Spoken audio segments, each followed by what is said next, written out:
जय बाबा जी। ऐसा कृपा ऐसी संत समागम हमारे गांव में हमारे क्षेत्र में होता रहे। ऐसे जब जब भगवान की भक्ति होती है तो ऐसे ऐसे संतों का समागम स्वतः चला आता है। तो ऐसे संतों को हम देने में तो हमारे पास कुछ क्या है, बस भगवान के भेंट स्वरूप उनको वस्त्र और एक छोटी सी ओम नमः शिवाय शंकर जी आपको इस पर कृपा करें। ऐसी कृपा बनी रहे, ऐसे संतों का समागम हमारे गांव में होते रहे। जिस गांव में संत नहीं है वो गांव सूना है। ऐसे संतों के दर्शन करने से प्राणी मुक्त हो जाता है।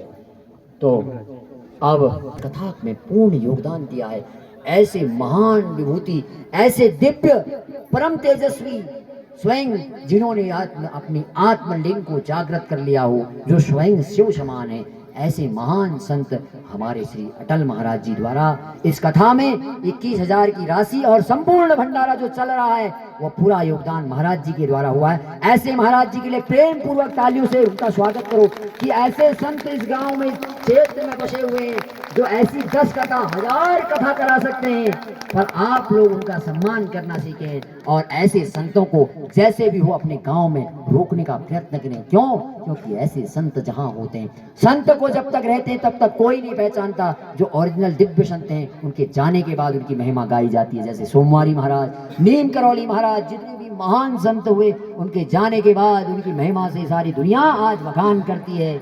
ऐसे दिव्य संतों को मैं बारंबार भगवान शंकर को याद करते हुए प्रणाम करता हूँ कि ऐसी शक्ति आप हमें, ऐसी मत्ती हमेशा देते रहें। ऐसे दिव्य संत हमारे, ऐसे अटल महाराज जी को मैं दंडवत यहीं से प्रणाम करता हूँ।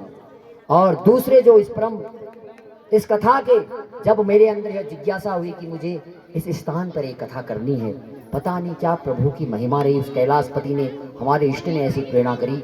तो उसके बाद जो दूसरे व्यक्ति थे जिनसे मैंने अपना यह प्रश्न किया कि ऐसा करें तो कैसा रहेगा, जिन्होंने अपना पूर्ण योगदान दिया, जो कथा से पहले 10 दिन से अनवरत यहाँ लगे रहे, ऐसे हमारे भाई भी हैं, हमारे वक्त भी हैं, हमें गुरु भी मानते हैं और हमारे ऊपर नौछावर भाव के हमेशा रहते हैं, मेरे साथ हमेशा खड़े रहते हैं। जब जब मैंने जहाँ कहा तब तब वहाँ खड़े रहे। क्यों? क्योंकि इन्हें पता है मैंने कभी उनको कुमार्ग नहीं दिया।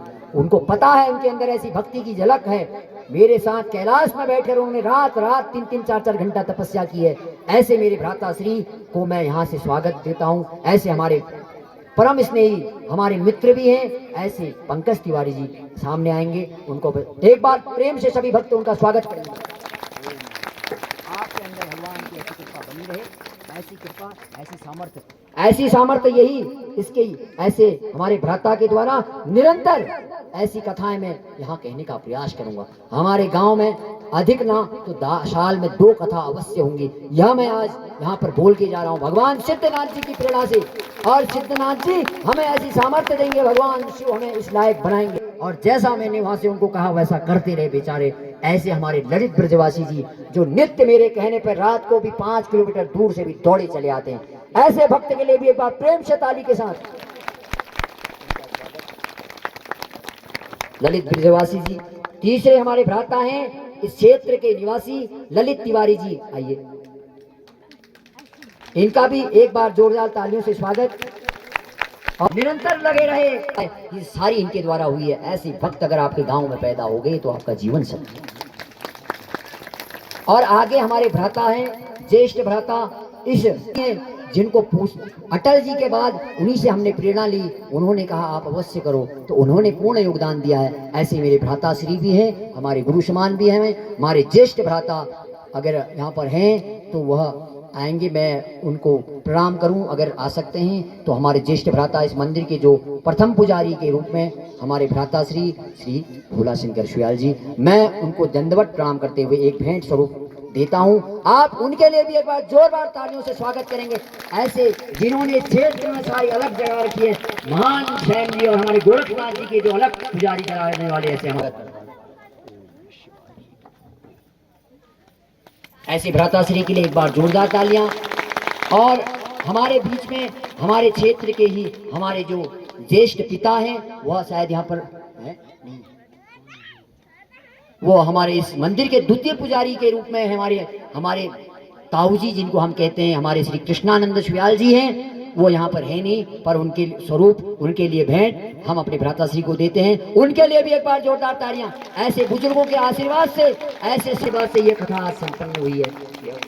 हमारे जो ताऊ जी हैं इस मंदिर के द्वितीय पुजारी के रूप में श्री कृष्णानंद कहा जाता है। ऐसे एक हमारे आदरणीय श्री भोलादत्त बेलवाल जी के पिताश्री इस स्थान पर हैं। श्री टीकाराम बेलवाल जी यहाँ पर उपस्थित हैं। कोई बात नहीं, वो आज आ नहीं सके होंगे, उनके लिए भी अब भेंट हम देते हैं। जो कोई भी जाए उनको पहुंचा दे। ऐसे बुजुर्ग अगर इस क्षेत्र में हो तो धर्म की ज्योत और जली रहेगी। एक बार ऐसे बुजुर्ग श्री टीकाराम बेलवाल जी हमारे ताऊ भी लगते हैं। ऐसे ऐसे संत पुरुष, ऐसे गांव में उन्होंने अनवरत ऐसे साथ हमारा दिया और हमसे कहा कि आप करो, हम तुम्हारे साथ हैं। तो ऐसे बुजुर्ग के लिए एक बार तालियों से स्वागत, या उनके लिए आप भेंट ले जाएंगे। और दूसरे इसी क्षेत्र में निवास करने वाले हमारे इसी क्षेत्र से थोड़ा नीचे पूरनचंद शर्मा जी, इन्होंने भी, इनके पुत्र ने भी हमारा पूर्ण सहयोग दिया है इस कथा में। इनके लिए भी एक बार जोरदार तालियों से स्वागत करा जाए। जहां कहीं हैं मंच पे, व्यास गद्दी पे आए, इनका एक बार जोरदार स्वागत। और मैं जहां तक ये वस्त्र होंगे उनको भेंट करूंगा, उसके बाद पुनः नाम लूंगा। आप बिल्कुल अपने मन में ऐसा मत सोचिएगा, क्योंकि आप लोग भक्त हैं, भक्त ही भगवान होते हैं। आप लोगों के बिना यह कथा नहीं हो सकती है। आपके अंदर अलख में खाली जगा सकता हूं, पर प्रेरणा देने वाले शंकर जी। ऐसे माननीय हमारे पूरनचंद शर्मा जी के लिए एक बार जोरदार तालियां।